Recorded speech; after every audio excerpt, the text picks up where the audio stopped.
Општина Газибаба добива патека за биатлон за возење со ски ролери во должина од 150 метри, која се наоѓа веднаш по тунелот во Камник и директно се поврзува со спортско-рекреативниот дел на самото стрелиште.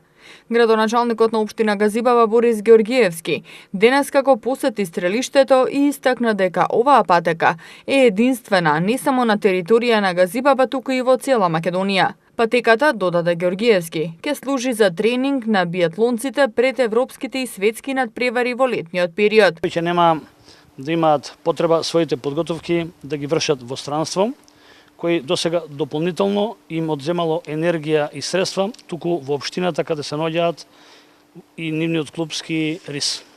Општина Газибаба и во иднина ќе води сметка за обезбедување на соодветни услови на спортистите чии клубови се наоѓаат на нашата територија. Георгиевски додаде дека ова е само почеток на реализација на спортските проекти од кои бенефит ќе имаат сите граѓани на Газибаба. Инаку општина Газибаба имаше представници на последните 23 олимписки игри кои се одржаа во Пјонгчанг во Јужна Кореја, а оваа патека ќе биде од големо значење за тренинзите на идните учесници на олимписките игри.